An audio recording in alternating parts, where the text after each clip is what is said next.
ঠাকুরের ফলোয়ার্সরাও আছে, বিভিন্ন ধর্মের মানুষেরা আছে। ধর্মগ্রন্থ আমরা পড়ি কেন পড়ি? আমরা বাস্তব জীবনে অ্যাপ্লাই করার জন্য।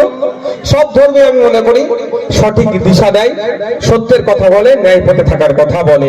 কোন ধর্ম বিশৃঙ্খলা হওয়ার কথা, মারামারি করার কথা বলে না। এটা আমার ধর্মীয় বিশ্বাস থেকে আমি বলছি।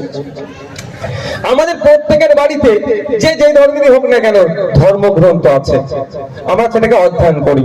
আমি অনুরোধ করব যারা ধর্মগ্রন্থ রেখেছেন বা রাখেন না তাদের ব্যক্তিগত ব্যাপার, কিন্তু সাথে সাথে আমি এটা আপনাদের একটা অনুরোধ করছি, আমাদের বাড়িতে একটা করে সংবিধান রাখুন।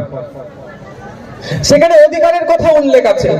এই কাগে কান নিয়ে চলে যাচ্ছে, কাগের দিকে না তাকিয়ে নিজের কানটার দিকে একটু তাকান। 2019 সালে সিএ করবে, ভোট লুট হয়েছে। 2021-এ সিএ করবে, ভোট লুট হয়েছে। 2024-এ আবার সিএ করবে, ভোট লুট হয়েছে। লুট হবার প্রস্তুতি নিচ্ছে। দিনের শেষে কে হচ্ছে? কে জাহাজে মন্ত্রী হয়ে যাচ্ছে, তো কে বড় মিনিস্টার হয়ে যাচ্ছে, কেউ এমএলএ হয়ে যাচ্ছে, তো কেউ এমপি হয়ে যাচ্ছে। শুধু সিএ কাউকে ভয় দেখিয়ে ভোট নিয়ে কেউ এমপি হচ্ছে, আর সিএ পক্ষে কথা বলে কেউ বিধায়ক হয়ে যাচ্ছে। কিন্তু চটে বসা মানুষে ক্রমশ তলনিতে চলে যাচ্ছে। আমি একটা কথাই জোর গলায় এখানে বলে যাচ্ছি, জোর গলায় বলে যাচ্ছি, সিএটা হচ্ছে একটা ভোট ধরা কল। আপনার ইঁদুর ধরা কল তো অনেকের বাড়িতে আছে না? অনেকের ইঁদুর ধরা কল দেখেছেন তো? ওর মধ্যে খাবার টাবার কিছু দিয়ে রাখে, ইঁদুর ঢুকে যায়, খাবারটা খাওয়ার লোভে আটকা পড়ে যায়। একদম সিএটা হচ্ছে না ভোট ধরা কল। তৃণমূল তার মতো ব্যবহার করছে, বিজেপির মতো ব্যবহার করছে। মধ্যখান থেকে মানুষ বঞ্চিত হচ্ছে অধিকার থেকে। ওই 2024-এ লোকসভা নির্বাচন আসছে, দেখবেন সিএ এর কথা খুব হবে, ভোট মিটে যাবে, আবার ঠান্ডা করে চলে যাবে। 2019-এর কথা ভুলে যায়নি। অমিত শাহজি পশ্চিমবাংলায় এসে না সিএ এর কথা অনেক বলেছিলেন। লোকসভা নির্বাচন 2019 শেষ হলো, সব ভুলে গেল। 2021-এ ভোটের সময় যোগীজি থেকে শুরু করে, অমিত শাহজি থেকে শুরু করে বিজেপির বড় বড় দিল্লির নেতারা এসে বাংলায় কি বললো? সিএ করবো, সিএ করবো।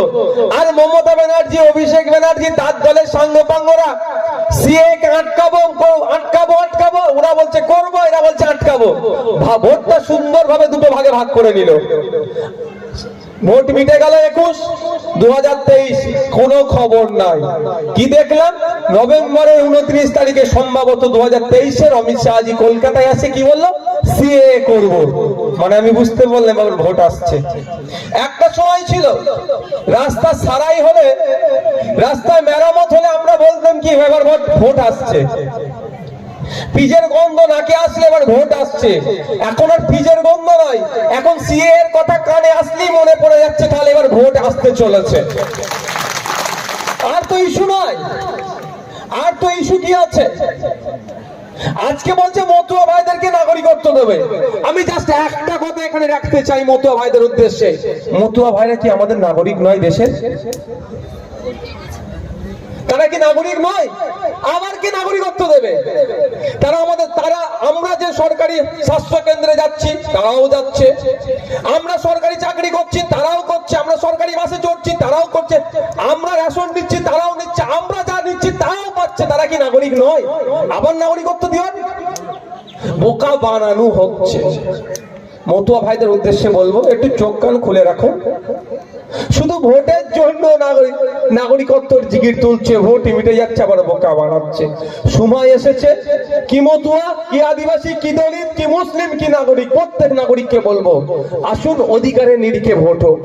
অধিকার কোথায় আছে? আর সংবিধানে লিপিবদ্ধ আছে, সংবিধানটাকে পড়ুন। সংবিধানে সেখানে আপনার স্বাস্থ্যের কথা বলা আছে, সেখানে অন্যের কথা বলা আছে, বাসস্থানের কথা বলা আছে, শিক্ষার অধিকারের কথা বলা আছে। আমি অনুরোধ করবো আপনাদেরকে সংবিধানটা পড়ুন আপনারা, তাহলে বুঝতে পারবেন অধিকার কিভাবে আছে। আর অন্যথায় কাগে কান নিয়ে চলে গেছে, কাগের দিকে তাকাচ্ছেন, কানে কানই আছে কিন্তু কাগের দিকে তাকাচ্ছেন। এইভাবে 75 বছর বোকা বানিয়েছে। সময় এসেছে সংবিধান সম্পর্কে সচেতন হন, সংবিধানকে অধ্যয়ন করুন, অধিকার সম্পর্কে আপনি জানতে পারবেন।